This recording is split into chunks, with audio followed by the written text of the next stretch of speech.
buffer time. Thought this would be a bit more exciting, but whatever. What is buffer time? Is what buffer time? Well, I guess I forgot to change the opening because this episode was quite a bit more exciting than last week. Hello, Buffer Timers. How are you? We're here to talk to you again about some strange new worlds that are actually strange, and there's some worlds, and they're even new. But before we get into that, let's go around clockwise and introduce ourselves. I'm Dustin from Best of Trek. I wanted to wait for Lego Jean-Luc there, but I'm Josh from Windgrace Project. Hey, everybody. I'm Scott from Opinions No One Cares About. Hi, Robbie Sherman, Conversations with Robbie Sherman. Sorry, Scott. It's a pleasure to be here with you today, friend. And Vanessa's having some technical issues, but will be here. Charisse is having some technical issues and will not. But we have a lot to talk about. Happy Star Trek Day, everyone. Star Trek is 59 years young today. Technically, yesterday was 59 years if you live in Canada. And we usually get a little bit of news about various things in the Trek world on Star Trek Day.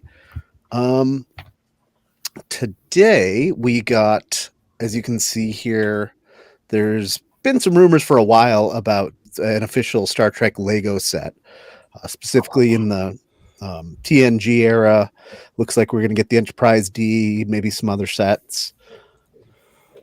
I would love to build Deep Space Nine, and I'm not a big Lego builder. But... And given that the official Death Star was like over 8,000 pieces, I imagine that's got to be a good 3 or 4 pieces. Yeah. Yeah, 1,000. So the other thing for Lego. Yeah, it's always so expensive too. I'm betting the D is probably going to be $500 or $600 minimum. So the other thing that dropped today that we've known was coming for a while, but the first episode is out wherever you get your podcasts or whatever. Star Trek Con, the audio drama. First episode's also free on YouTube if anyone wants to find it. Oh. Yeah, I was wondering because I heard that it was just out, but they're not all going to be free, just this one. I'm assuming, I don't know for sure, but I think it's like some of the new series, they put the first episode on YouTube and then the rest's paywalled or on Paramount or whatever, even though this is just Dustin, a free podcast. Man, it says the people in the chat cannot see you at all. Yeah, okay.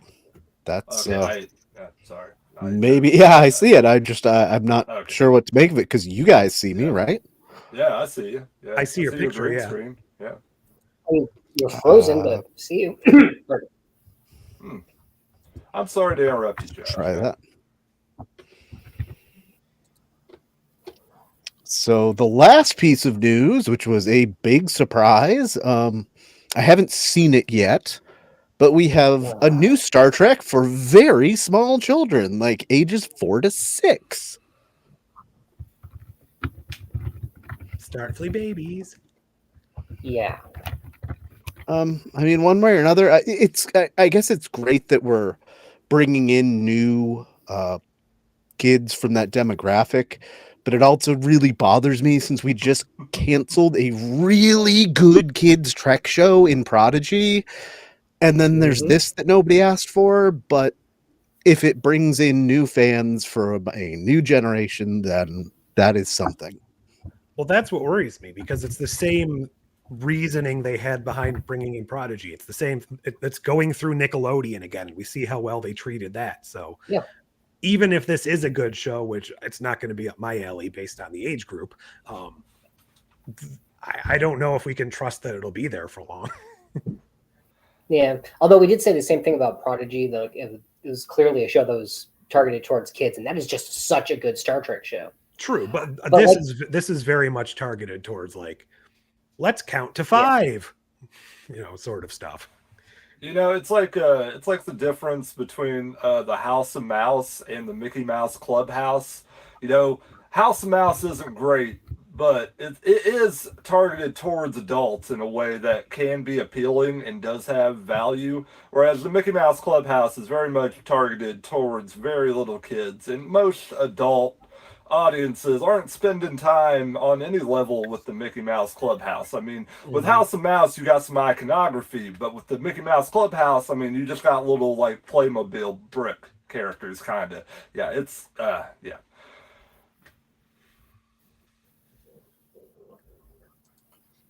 Yeah, Rip Prodigy. Like that was such a good Yeah. show. It originally built for kids, but it was so good for adults too. It was the kids show I did not know I needed in my life. Yeah, yep. There you go, Josh. All the good stuff. Still exists. I love At it some when you point, bring I'll out give the Scouts a swag. watch.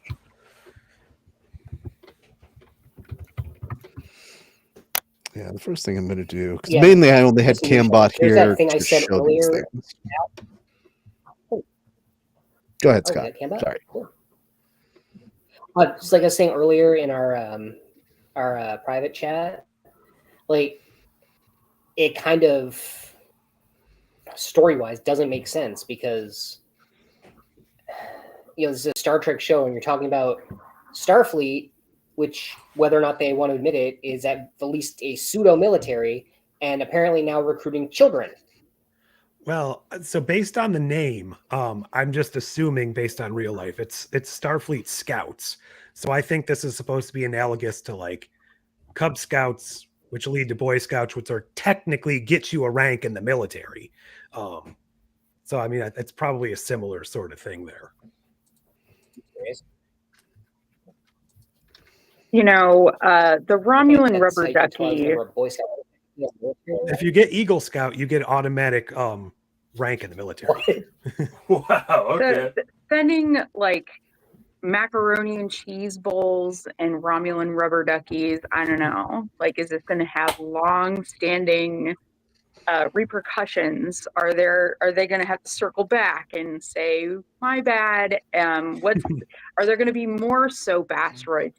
That's really the questions I have. Several. The dark matter anomaly and soap asteroids. I mean, is this going to function like the weird military clubs where teenagers like pretend they're fighting Soviets or something? Oh, like a red squad in Starfleet Academy? Is that what this is? Well, Red Squad's going to be the bullies at their little toddler daycare they're staying in. Keep the stream going. I am going to relog on Chrome. Okay. Who knows? Maybe this could be like Bluey quality, like TV animation if we're lucky. I mean, I'm assuming this isn't supposed to be canon anyways. It's just supposed to be introducing concepts of Star Trek, like races and creatures and whatnot. I don't think we're supposed to have to watch this and be like, oh, episode 13 of Starfleet Kids really impacts what happened in Voyager season 5. Like they're gonna get sucked into a wormhole and go to the Delta Quadrant and see the Lost Prophets. That would be amazing. Ooh, Lost Prophets. We can't talk about them anymore. That was a naughty man. I'm disappointed that we're getting this instead of Prodigy. Like Prodigy, I think would have been so much better in terms of like introducing concepts of Star Trek to children. And I think it's sort of like patronizing to say that they wouldn't be able to grasp concepts like they were the ones introduced in that show, and instead replacing it with this, even though it's like, obviously skewing younger. Like kids grew up watching this, so yeah. I will be curious to see if it does generate any kids getting into Star Trek this way, or if it's just a thing that exists. In 10 years, I'm going to do the podcast on all the kids that got into Star Trek through this little show. Because it's like the concept, the one little 4-minute video they had, it's like you could swap out anything for the things that they were doing. Like it really doesn't read as anything Star Trek related, other than they're on a ship and shooting things. That's about it. It's like the time the Veggie Tales did a Star Trek episode. You know, it's about as canonical as that, probably. I mean, you It guys kind of remember sounds how like much... the Disney Plus. It Go kind ahead, of sounds like the Scott, Disney please. Plus cartoons they have on there. They're like clearly designed for kids. It's like Spider-Man and his friends, or something about Iron Man and his friends, and Yes. you know, they look like toys and they're having mini adventures. And I don't watch them, so I don't know. They look like toys because they designed the toys first. And then they're like, show. Of course. All right, let's get into the actual episode at hand from this week. Strange New World Season 3, Episode 9, Oh, yeah. Terrarium. Oh, we're not my talking Four and a first- Half Falcons again? Oh. The first set of questions is, how did the Gorn learn Federation Standard, and why doesn't the Federation speak Gorn?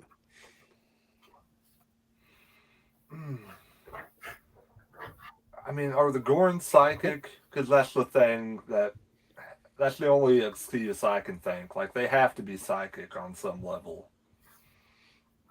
Well, I mean, we did see the Gorn, and was that Hegemony Part 1? Where they were trying to, like, break into the computer on the ship and steal codes or something. So maybe they've had more access with computers of the downed ships while they're hunting and eating people to actually True. get the information. Maybe. Because they always say nobody that Cena Gorn has lived. So nobody on our side has gotten that side of the equation.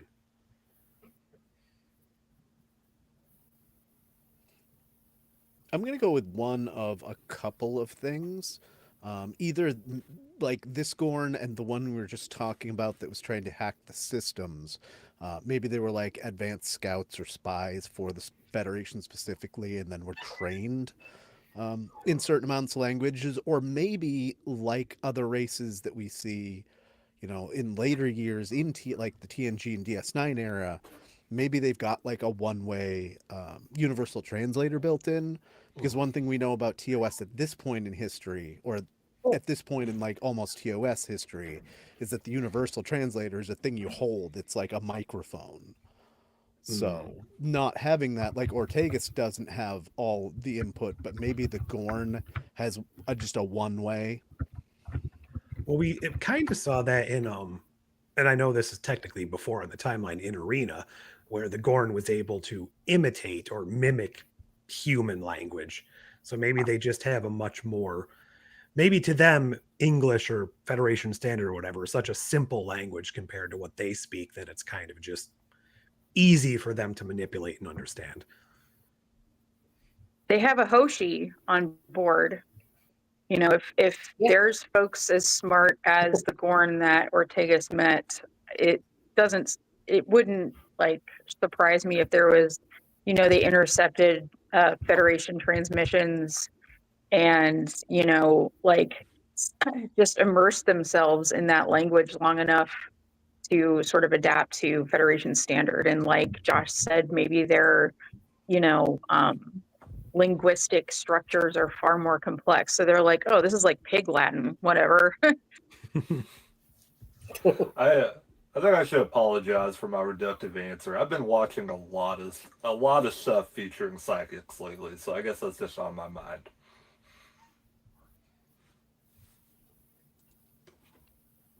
So in follow-up to that, what's with the uneven depictions of Gorn across the last few seasons in Strange New World, and I guess even what we saw in TOS? And does it ruin your view of the Gorn as a whole?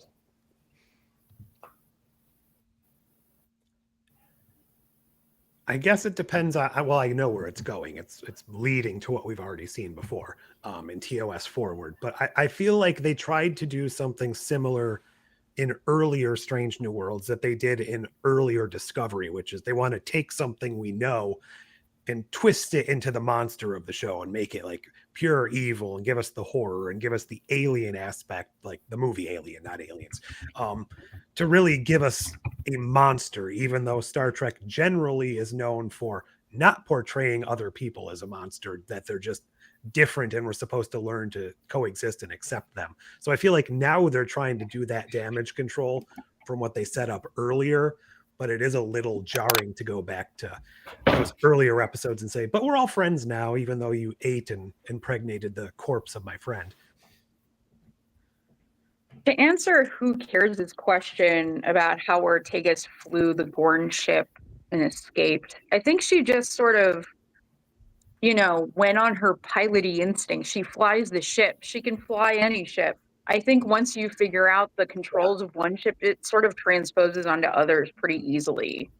And so it's just a matter of like figuring out, okay, this is where this is, similar to how, dang it, what's the name of the aliens in DS9, the bad guys?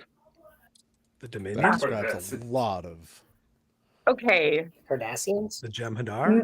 The Jem'Hadars, thank you. They were on the Jem'Hadar ship. They couldn't obviously, it's just a matter of like, it's a reconfiguration of the same equipment. It's the same basic thing. It's like going from like a Bugatti to a Toyota or something, it's the same idea. But yeah, like the uneven, to speak to the uneven portrayal of the Gorn, I think it's really just Strange New Worlds sort of, again, like Josh said, making them a monster, but also I think it's just Strange New Worlds isn't that deep. It's just not that deep, and they sort of like choose a way to depict the Gorn that serves the plot of the episode versus like really zooming out and really understanding the species as a whole. Because with this Gorn, now you have to sort of consider, okay, like the entire approach to the Gorn has been a mistake, and Hemmer could still be alive had they developed some kind of diplomatic relationship. They could have avoided going to battle with them entirely if they were able to communicate that with them going the other way. So it's like, that to me is a huge oversight of the writing, of making a sort of Darmok adjacent episode where we have two people from opposing factions talking to each other. Like, this conversation could have happened way sooner. I just see it as like sloppy personally. No, I would take the complete opposite stance on that. I think it is deep because it's showing us different facets of different part of the Gorn. That'd be like saying, well, Donald Trump's our president. We're all fascists. It's okay. So I kind of like that we're seeing that not every Gorn is the same. Some of them can be humanized because we're, it's a lot of that like Cold War propaganda stuff where, oh, the other side, they're bad because they're the other side and they're all the same. So I like seeing that there's more than just we're going to come animalistic, get you kind of Gorn. Well, that was sort of what the way it was in Arena too. And like, what I'm saying is that like, if the capability to communicate was there all along, then the entire sort of modus operandi of Starfleet is to make contact with new civilizations and stuff. So it's like, hey, maybe we've skipped a step here and just shot first and asked questions later until this point. And even at the end of the episode, they continue to do it. Mm-hmm. I kind of do want to give them the point of trying to make the Gorn more complex after so long of them being labeled as monsters, but I'm never for sure if this show is deep enough to warrant it. Now, I haven't done a full series rewatch lately, so maybe I'm walking on a thin bridge. But either way, I still don't necessarily have the confidence that they've been doing the necessary steps to really push off the idea that they have been planning to explore the complications with the Gorn. And if this is simply a plotting device that they're kind of using it for, and now we've decided to take our monster device into an empathetic level, I'm perfectly okay with that if I keep getting episodes of this quality or similar. This is good. A good step toward that would be if they built upon what Clarence was just saying, like how they've continually portrayed Gorn babies as like they breed and like gestate in other beings before bursting out of them. Like if they right away around that and we see that in another episode, that's going to go even further towards not humanizing them, but getting more people to empathize with them. I mean, we know at a certain point, assuming everything's in the same timeline in canon, by lower decks, like Gorn are just kind of accepted because they're at bars and stuff with people. So I would assume at some point something grows to a coexistence. If not, they join the Federation. But that's, you know, who knows how they're actually going to get there. Are they in Scouts? Yes. We get to see a brutal baby Gorn. Gorn Scout. The ones that bust out of Battelle go and join Scouts. Baby Gorn, doo doo. You know what? Just to entertain the idea, that would give Scouts a little bit of fucking edge. Like, all the other little babies are, like, walking around all scared. Why do they let them go to the school? And it could be, like, a whole lesson about tolerance. Yes, the baby that just ate the teacher, just tolerate him. It's fine. I mean, Paramount has been both sides in this series, like this season, so I would expect it. Yeah, I mean, it could be interesting if Scouts turns into Muppet babies in space. I mean, if they really, like, ran with that and they did, like, imaginative interludes with that, then that could be okay on some level. I guess we'll have to wait and see. You can't have as much filler as Muppet babies in this day and age. So, if it had been La'an trapped on this planet, would she just have died and not gotten back? Yeah, because she would have killed the Gorn first and then died there.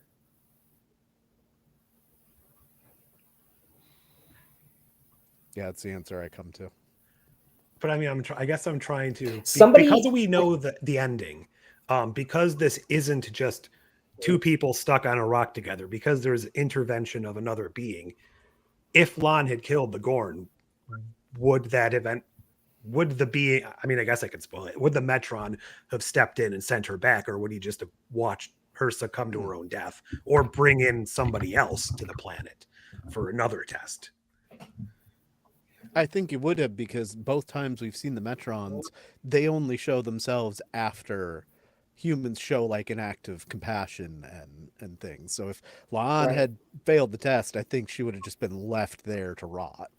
Yeah, totally. I don't think the Metrons they're just sort of like passive. They sort of set the variables in place and just sort of step back.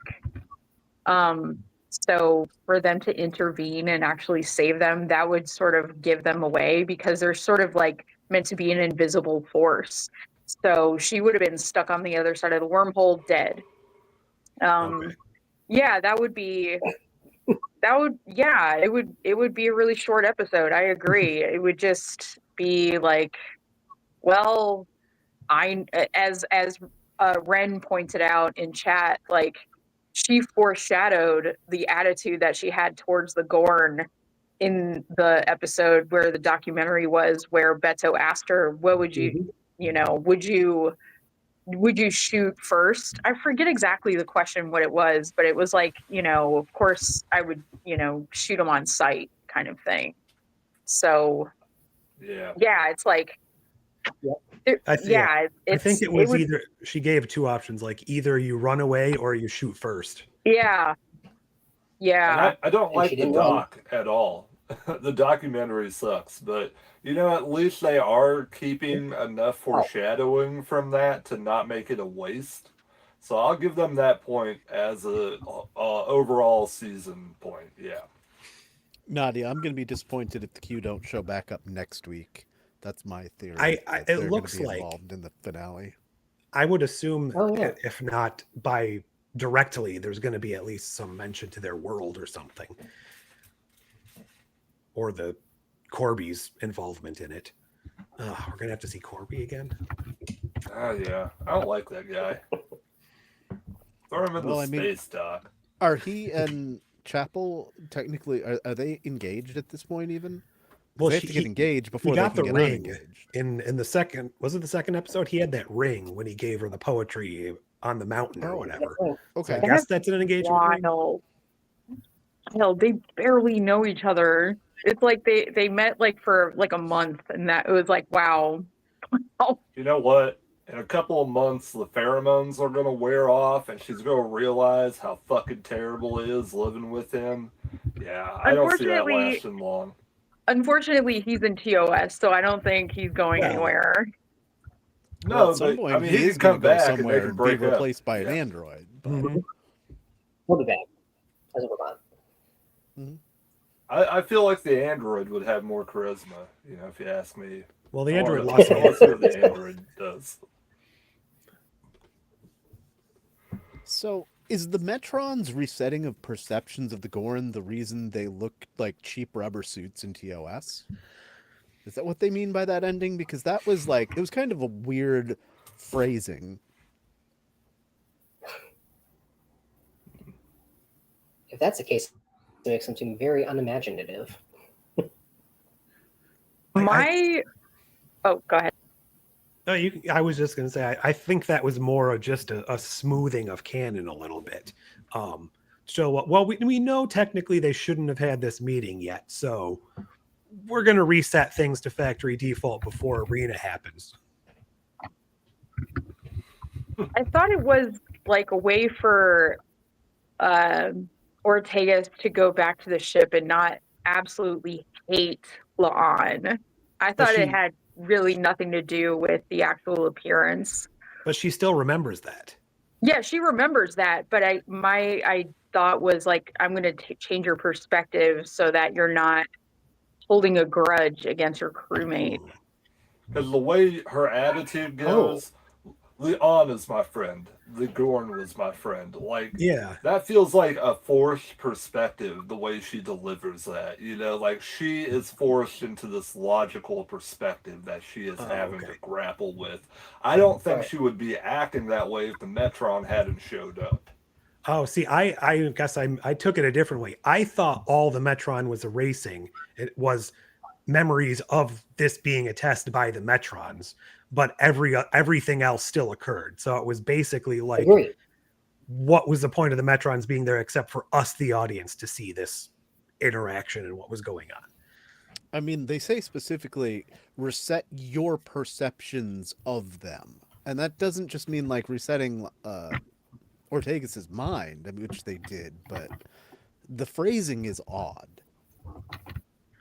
Right, because she has all the memories of everything, and it's not like they're sending her back to thinking of the Gorn as just irreconcilably evil. And so, yeah, it really does make you wonder, what did that even mean? It's probably just the memory of the whole thing with the Metrons. Because don't forget, the last shot is, you know, how she kept that game piece that she was supposed to eat, and that's just ridiculous. But so clearly she has memories of everything that happened before, including presumably that her Gorn friend is dead.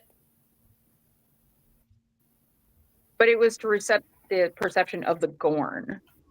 Like the Metron erasing was like a given, but also on top of that, resetting the perception of the Gorn. So it's like, what does that mean? Yeah, I guess we'll have to see how it goes forward, but it doesn't seem like anything for the Gorn was really reset. Like, she didn't go back to how she was before the episode.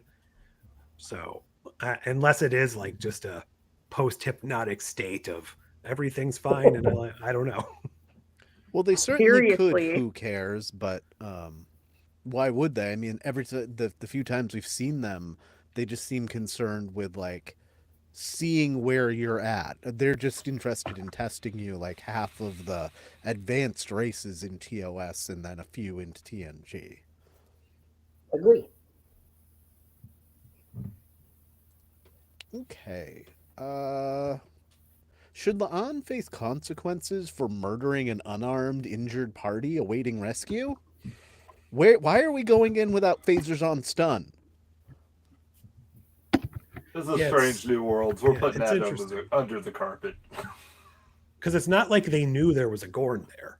So I guess had they had preconceived notions of, oh, we have to go rescue her from a Gorn, that's one thing. It's just they beam down to a planet expecting to find Ortegas. They see Ortegas and a Gorn both getting out of the same tiny shelter, and Lon's just like, nope. Kill it.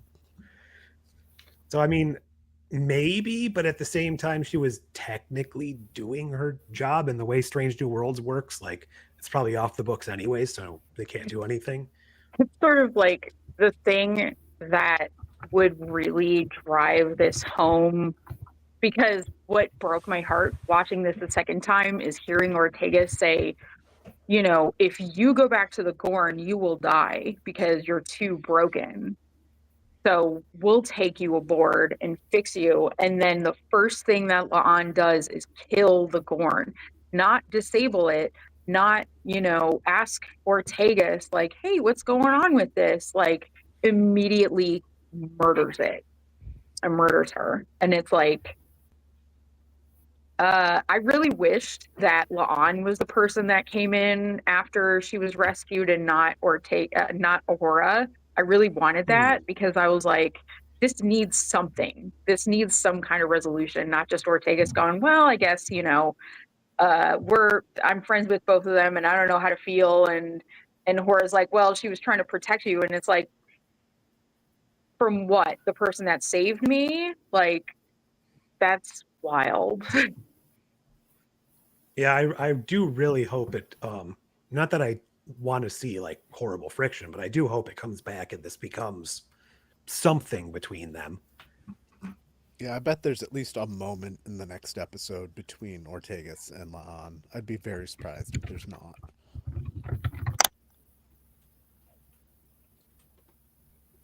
So, on the front of the Metrons, did their presence add anything to the story besides a way to smooth canon? Would it have been just as strong if everything played out the same and they just beamed back to the ship normally without encountering the Metron?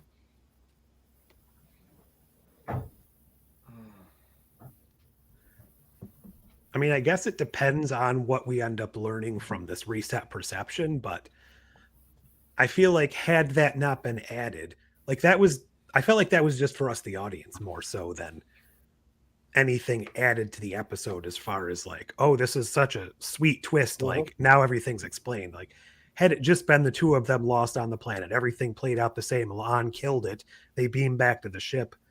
Unless they're planning to play with this reset perception thing, I don't think anything would have really significantly changed as far as my opinion on this episode. They would have had to come into the story much sooner, and that perception reset have some kind of consequences within the episode for them to serve any purpose.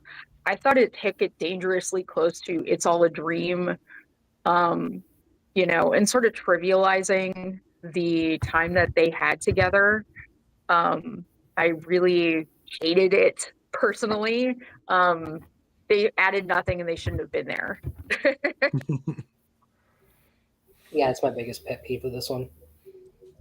I think it's a great way that ties back into TOS, and you know we get to see a little bit more of the Metrons intervening with the humans Gorn and like why they would take the time then to like completely stop two ships chasing each other. I like the effort. I like the effort to engage in iconography, but I don't think it has a lot of meat on the bone, I guess is my problem with it.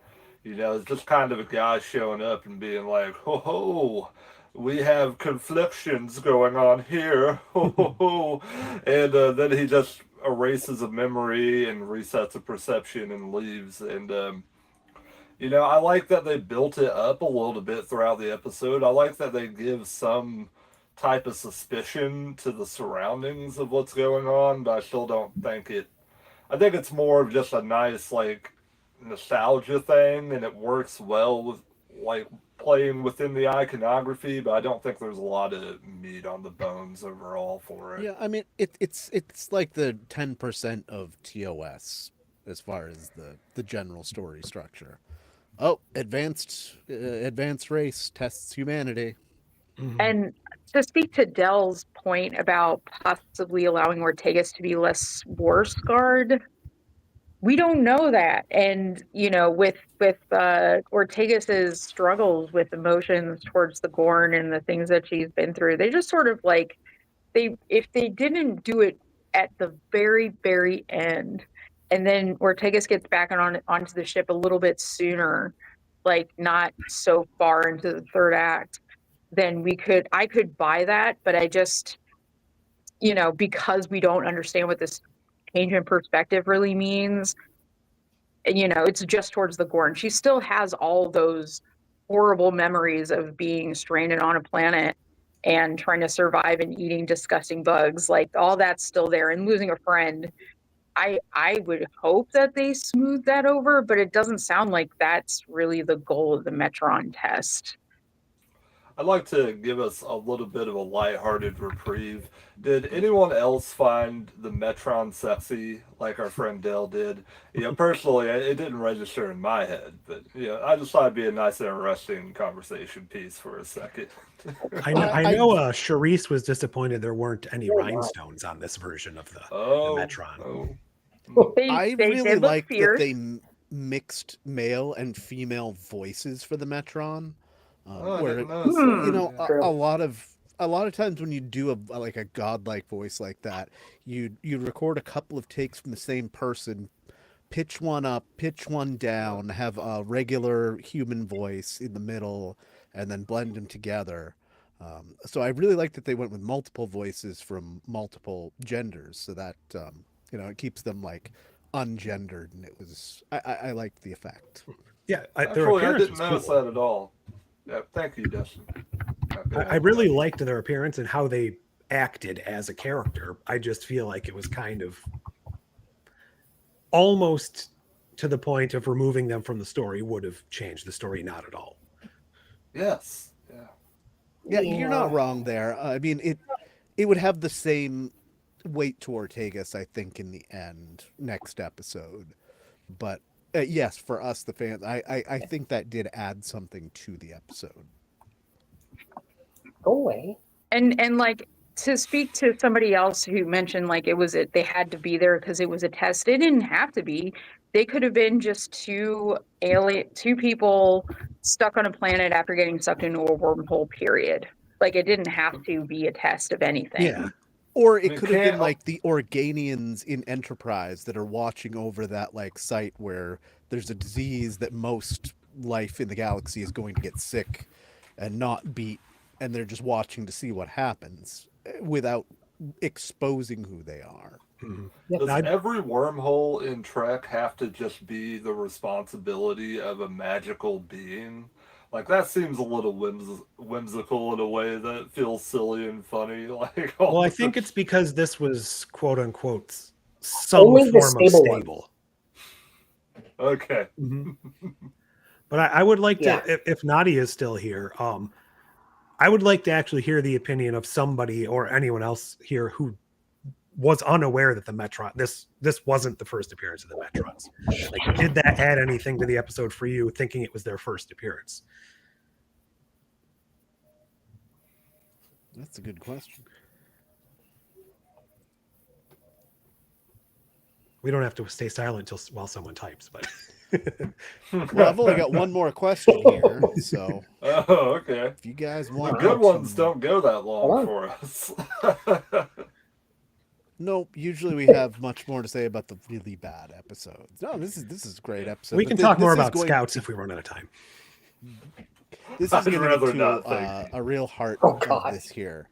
Let's compare and contrast this episode with TNG's Darmok, Enterprise's Dawn, and TOS's Arena, and which is the better of all of those episodes?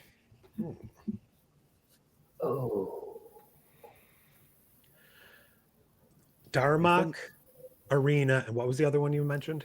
Dawn from Enterprise. So, like, I'll go first to really kind of maybe jog memories, because Dawn is one of my top 25 episodes of Star Trek. I know a lot of people are like, oh, it's dumb, it's like season 1 of Enterprise, it's Trip Tucker.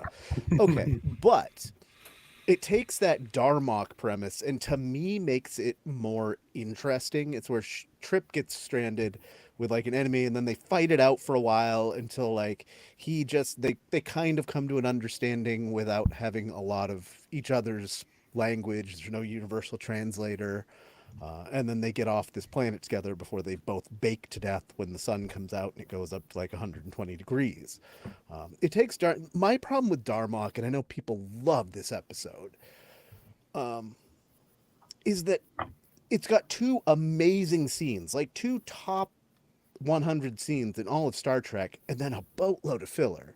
Like when Picard is going off about whatever the God, what is the story he tells? Gilgamesh? The other, yes, of Yeah, Gilgamesh. because Gilgamesh. That's an amazing scene. And then at the end, when he realizes how to talk to the Tamarians, and talks to their first officer, those are two great scenes. Now, what this episode doesn't have is that for me. It doesn't have one of those just, oh my God, this is the best scene in Star Trek. But overall, the episode is better, both this and Dawn. Like, there's so much going on, and it's not filler, where Darmok is, okay, we got two guys in a gravel pit fighting an invisible enemy, and the B-plot goes nowhere to rescue Picard. Great. Whereas this one, like, the only problem I have is Una giving up on Ortegas so quickly. And when you compare this to Arena, which is like kind of a whole nother level of the episode's aspect, I think the lesson Kirk learns in the end is actually better, but this is a far more interesting episode across it, and even a better use of the Metrons, I think. Mhm. All right, somebody else go. Well, I want us to come back to the Una giving up after this, because that's a good thing to discuss, or the whole situation on the ship. But I think Darmok, and even Dawn, technically are taking the ideas presented in Arena, which, for all of its faults, is such a memorable episode. But like they were trying, I think, in Darmok to show an Arena for Picard. So to show his differences from the type of person Kirk was, like contrasting the captains. These are how the two different pinnacles of Starfleet would deal with a similar situation. Similar to Dawn, which was taking the same idea, but also reinterpreting it in a way that could still be valuable and still be interesting. So, again, on first watch, I'm like, well, this is just a bunch of Trek ideas we've seen before, and ideas that even, way predate Trek. But if you can tell it in a compelling story, I mean, that doesn't negate it at all. So I think this is missing that definitive like hook to make this like something that stands out as like it's Darmok but with this twist, or it's Arena with that twist. But for an Ortegas story, the first real Ortegas story, we get to know her as a character. We got to see her overcome trauma. We got to see her doing, especially the little part we haven't talked about in the shuttle when it first crashed, like she was doing the piloting stuff. And she's like, all right, my rations are gone. What do? I turn this thing into a water reclamator.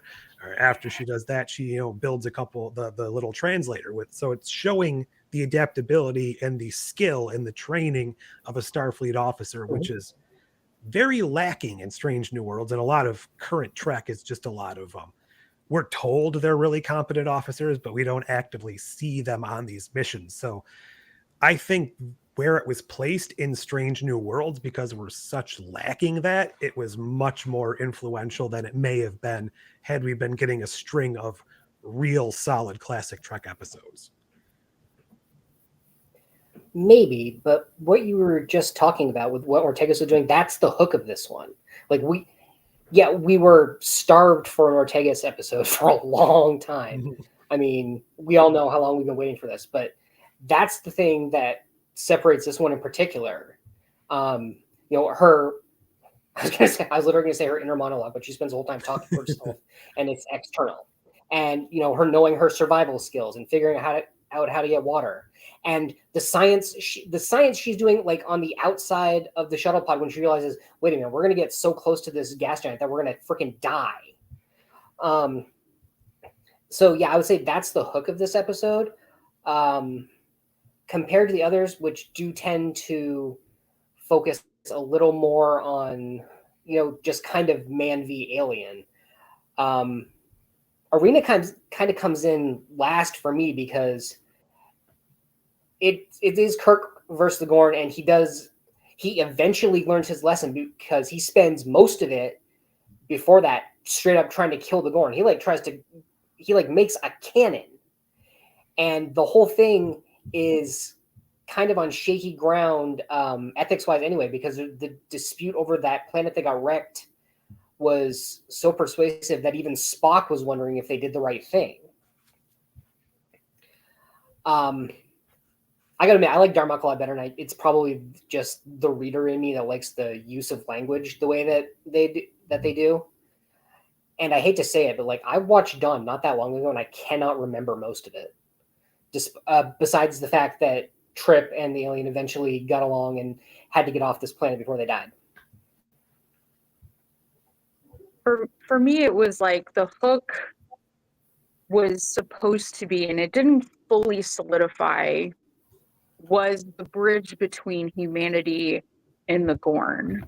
To move on from seeing each other as pure enemies, to sort of develop the relationship that would take them forward into the future. The things with Ortegas sort of surviving and everything, I think that was just, so exciting, like Josh said, because we are so not used to seeing Starfleet officers in Kurtzman Trek surviving from the bottom up and actually getting themselves out of a desperate situation without the, like building that water reclamator was genius. Building that language interpretation device was genius. I really enjoyed that. But it's like the memorability the thing that would have expanded this and had this, color outside of the lines of just a Darmok recapitulation would have been, connecting with this alien race in a equitable way. But it was very clear to me that this alien was going to die very early on. Like as soon as it was injured, it's like, oh, we're going for a sacrificial lamb type of thing, and this is going to be a loss that Ortegas is going to have to process. But like the murder part, the fact that it happened so late in the game, like kind of, and it probably won't have consequences, kind of snatched that away. That sort of like connection potential in terms of like how it ranks in terms of like Darmok and Dawn and Arena. I think Arena was more of a spectacle than something that, and the memorability really comes from the battle between the Gorn and Kirk. It's not, the sort of like ethical bridge building type of episode that Darmok was. And Darmok, like Scott said, there was this sort of stunt pilotry in terms of how they figured out how to communicate with one another and understanding that they speak in allegory and metaphor and stuff. So I thought that was a really beautiful thing. And also the Tamarians were not enemies. They were simply just the other person on the planet. So it wasn't the thing where we have to sort of, get past the enmity to become allies. It was more like we just don't understand each other. And this person just keeps saying, Temba with his arms wide, like, what are you talking about? And like Scott said, I don't recall Dawn too well, and I am doing a rewatch of Enterprise myself, so I would put them in the same order. Probably Arena at the bottom, Dawn, this episode, and Darmok, like kind of sandwiched in there. Now, Dustin, from your recollections of Dawn, was this more of a Trip and the alien, and that's all the resolution, or was there more of a species reconciliation at the end of that? Because I'm not really remembering either. Kind of both. We don't really get anything at the end, but like they were going to destroy the Enterprise at first until they were like, oh, well, we're missing a man too. Well, maybe we can help each other out. And then they kind of don't really resolve it. It's kind of implied that now that, like, all right, well, at least we're neutral for now. Okay. So it didn't, I guess it doesn't have the galactic stakes, whereas this one kind of does, but then we don't actually, the Gorn doesn't survive, so Well, that's what I'm don't thinking have that of. stakes. So it's This they've episode, all I got think, is their own more. angle. This is like an individual's journey because of what happens at the end. This is basically purely Ortegas's self-discovery journey of, coming to terms with things, whereas Darmok was, yes, Picard getting through a situation, but bringing these two groups together. Arena was similarly kind of revealed at the end that the Gorn and the Federation can maybe get along. So I think this one is more just a pure personal journey that could have been more if the Metrons let everybody learn the lesson, but they didn't do that yet.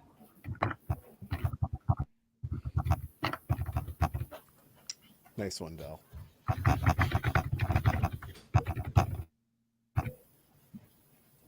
Okay, does anybody have any other questions before we move on to out of 10s? Oh, we were going to talk about Una's sort of ready to push off. Oh yeah. He's still Yeah, I hated it. That's my least favorite part of the episode. Now, at the same time, if anybody's going to do it, it's her, because her duty is to the ship and to the crew. So if we're going to sacrifice, put the whole ship in danger to save one person, maybe, while also not saving 5,000 other people that need a vaccine that they have. And as somebody Bartel. pointed out, why is it always a vaccine that needs to be delivered for some medical emergency when they are completely out of time in Star Trek? If there's a clock, it's medical supplies, and Because they still have vaccine mandates, and those are important. Bartel. They broke a treaty for Bartel. They can risk a ship for Ortegas. She's the one who flies the ship. And of course, this is the Bartel one do? time. Just take up space. The one time in Strange New Worlds, there's not just another ship 2 doors down. Or 3 doors down. Well, it could be. But yeah, I mean, I think the missing ingredient here that might have cluttered things, but might have helped it feel a little bit more not gratuitous, but like a little bit more good feeling towards the crew is in I want to say it's the Galileo 7, which actually this borrowed a couple things from, like igniting the atmosphere to signal the ship is how they got out of that too. But there was another Starfleet person who is going to commandeer command of the Enterprise to make them fulfill that mission if they didn't leave by the certain time. So Kirk wanted to stay and rescue them, but he's like, listen, if you don't leave by the red line or whatever, I'm taking command of the Enterprise and getting the hell out of here because this mission's more important than your crew members. So I feel like had they done something like that here, maybe that could have let our main characters feel a little bit more like they cared about their fellow crewmen. I just didn't like that they were playing bad cop, good cop, bad cop with Pike and Una. Like Pike just fully let Una take the reins in terms of like, we gotta go. Like, why don't you be that person? And why can they switch the roles and have Pike be the person that was pushing them out of there?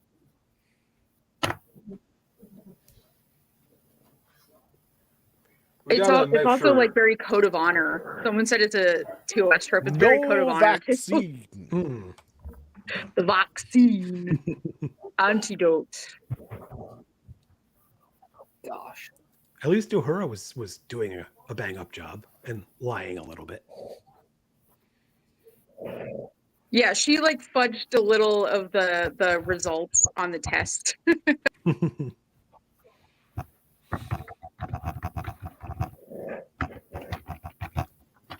All right. Anything else, or we want to go to out of 10s? This is just a great episode. I'm happy to go to out of 10s. Everybody got every point I was going to make about the episodes we talked about. So, yeah, I'm pretty happy to go to out of 10s. Yeah, I don't even have a lot to say because I think we've covered it all. Like, this is just generally a great episode. It's one of, if not the best episode of Strange New Worlds. I don't think it's the best, but I've heard a lot of people say it's at least the best of the season. I think Those Old Scientists still holds up there as the best episode overall. I think the most was Something to Say. Yes, absolutely. This is the episode with the most to say, and going into classic Star Trek tropes. Yeah, I didn't like the way Una did things, and obviously Laan was problematic. And that cost a little bit of points, but I'm going to give this an 8.5. What a great freaking episode! Not a 10. It's got a few minor problems, just enough to keep it out of like, top 100. But great episode. Go ahead, Robbie. Yep, Dustin, it's been fun being your number one tonight. Always a pleasure to be at your side. I think I'm just going to give this an 8.5 because I mean it's really solid all around. I think there's some like sloppiness on the outer edges. I don't think the Metrons are necessarily a terribly interesting plot device on a lot of levels. I mean, I just don't. I think the lesson they're trying to engage you with is not very intriguing. It mostly serves as nostalgia bait, but it's still good looking nostalgia bait, and it doesn't ruin the episode on any level. It kills those few minutes in a fun way, and that's fine. If S&W is going to be sloppy, we can be fun, and I'm okay with that. I really love that Ortega finally has an episode that feels worthy of the things her character goes through and the potential that she has as a character. I'm glad they have given her more than first draft writing because, man, all this stuff about flying the ship, like that's what you do when you're trying to get your draft done. Like you write that stuff quick and then you revise it. This feels developed. This has multiple emotions going on in it. The humor of it is sharp without overtaking things and ruining tone. Yeah, solid 8.5. Probably one of the better SNW episodes. I mean, it feels weird. Like it's like a good season 4 episode of Community or something. Like it comes out of nowhere and blindsides you. Yeah, good stuff. Scott.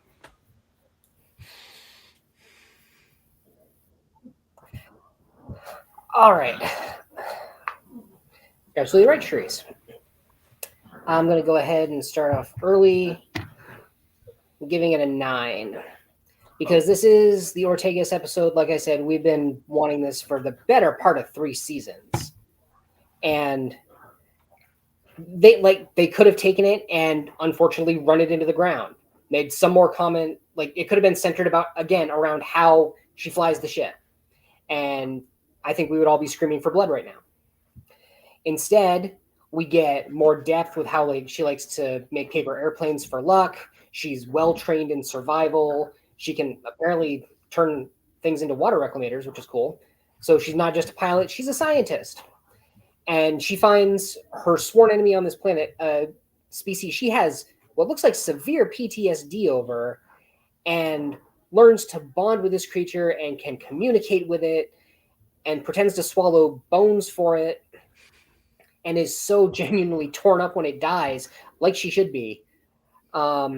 It's just a great showcase of Erica and Melissa Navia in general. If anything's going to take away from it, yes, one is Una, and kind of the fact that the Metrons came along and was like, oh, this was just a test and we're going to wipe it afterwards, seemed a little too fan servicey for me. Other than that, yeah, no notes because I just said everything. Oh yeah, you gave your score up top. So I'm going to pretty much stick with my original thoughts. When I first finished the episode, the first thing that popped in my head is like, yeah, I think I have to give this a 9. And I don't think anything here has changed my opinion up or down. I mean, there were a couple problems, but as people have been pointing out, like this wasn't just a simple I fly the ship situation, except so that was like the cartoony version of it. They actually integrated that in the story. She was flying the ship at the beginning, obviously. We got to see her jets and planes and stuff. But they even had the thing on the planet where they had the opportunity for her to go to the Gorn and say, "Oh, you fly the ship too?" But they had the wherewithal to have her say, "Oh, you're a pilot as well." Like, they could have thrown that in there, but they were treating this with a bit more seriousness. And the tone of this episode compared to more than half of what we've seen this season is just so night and day, like almost two different types of shows. Like, this is feeling like the type of show Strange New World started out as, and then somewhere along the lines it turned into like Riverdale soap opera-y, where they wanted to go in like a theater kids direction, and this is kind of back on track to what they started out as. So it's kind of jarring to see just the differences that Strange New Worlds can accomplish from week to week. Now, granted, Star Trek's always done that. They've had wildly differing things. It just feels so much different here. And I just really enjoyed this. It was Star Trek doing Star Trek things.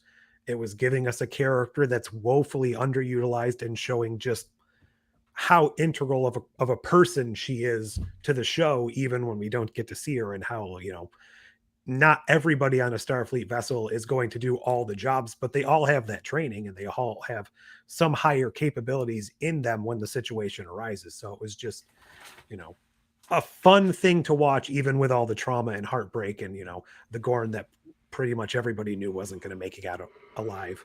The Metrons, I didn't need them, but similarly, I didn't hate them. Like, if you take them or leave them, they didn't really contribute that much to the story. So I'm not going to take points away for something that was basically a, hey, look at that, I remember them.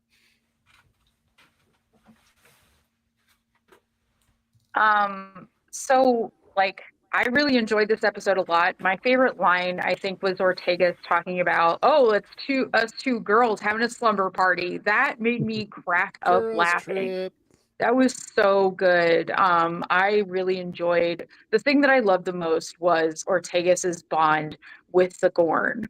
Like, the relationship that they built, the fact that they played chess together, the fact that the Gorn was so concerned, and you could see the panic when Ortegas was like going out to get resources.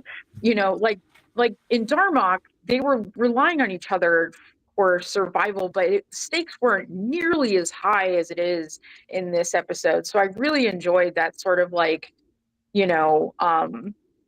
finding the basics like food, water, shelter together, and the fact that from the moment that you see this, it really took you on a ride, because the first thing you see is like Ortegas is being hung over a hole. So the first thought I had was like, oh, she's using Ortegas as bait to draw out this insect for food or whatever. Yeah. And then you see this like gradual step-by-step building of a relationship, and they really took their time with it and a lot of care and all of that. And I think it's one of the most beautiful connections that I've seen on this show. And I'm including all these ridiculous relationships in that. I really love that. And the fact that it ended so abruptly was, again, another stop on the ride. So I give it like an 8.5. Definitely my favorite of the season. The only like the beyond the Metron thing adding nothing, it's sort of like the bummer for me is like the fact that it's kind of derivative of past Trek, like they took a framework that's already been sort of massaged and used before. This is a new show, why not like sort of expand the kind of stories they can tell? But other than that, it's really just the best this season for sure. It's meat and potatoes, but it's really flavorful meat and potatoes. Since we didn't spend a lot of time on talking about the episode, I just take a minute and maybe chew over here what Nadia said. Like, who would win in a fight between the Q and Kevin, the old dude with the stupid music box, the Dowd, and I guess there's a few other aces. We could throw Apollo in there, but he got defeated by Kirk himself, so that probably barely counts. I mean, Kevin is bringing Run DMC for hype up music, so he has an advantage. Are we talking about the make it stop episode Yes, in yes, TNG. Oh that one, God. that one. His I mean, powers he was are a very very powerful thing, and like the Sure. great ending, terrible episode. My God, I hate that Yeah, episode. it does kind of Great like ending, though. highlight how many godlike entities there are in in Star Trek. Like, do we really need that many? Yeah. Yeah, it's hard to know. When science fiction fails, you go to mythology. That's like our other tone that we have in this whole franchise. Really, like What they about like like to that play with green mythology. hand? You know? Oh, Oh yeah, happy Star Trek Day. Yeah, Star Trek Day. Happy Star Happy Trek Star Day. Trek Day. Yeah, I put like the Metrons and the Organians in like the same camp. Yeah, yeah, definitely. But I would put Q above them. Kevin's kind of an anomaly because all we know is he can just make a race of beings not exist. Can he like change He the can genocide gravitational like crazy. constant of the universe like Q? I mean, I don't know. Yeah, and then I guess you'd have to throw in like the 10C and stuff too. Who I guess they were who knows? almost thwarted by like that moron Tarka, so probably not them. like Tarka. I'd like to think the Metrons and the Organians and the Q, they're probably all about the same with what little we know about 2 out of those 3. I guess Trelane isn't his own Yeah. thing anymore, or we could have No. thrown him in. The Prophets I see as less powerful, but like in a different way. Lobster. Gotta work on that one. The prophets sort of function specifically for Bajor and are focused on that. They're not really concerned with as much as the Organians or the Q. So I would just think, yeah, they just wouldn't concern themselves with whatever's going on elsewhere. Unless Cisco's Well, there. The prophets exiled like their own demons onto the planet where their subjects live. There, they don't have it all on the ball. Yeah. A little side tangent. Happy anniversary to Nadia and her husband. Hooray! Thank you for joining us tonight. And it's good to see Charisse and Dell here too. We have a good portion of the Buffer Time crew The together. gang's all here. Yeah, pretty Yeah, much. it's great on The Star anniversary, Trek Day. Nadia. So we have one more big episode of Strange New Worlds, and then, well, I would have said that we're in a drought, but I guess technically not, since we have Star Trek Scouts to look forward to. It's already out there, and we're gonna get more. Well, we can listen to From what I Khan, too. read- Oh, I have to. From what I read, it's something like a 20 episode run per, and it's gonna like run well into next year for the first season. So I guess 20 we'll see what episodes. One of happens there. those. But yeah, great. So we've got that, and then we're gonna review some. We're gonna do some trivia, and then we're going to review some near Trek but not quite Trek movies. So I'd like to thank everybody that joined me here, and for all of you for tuning in. So until we see you again, live long.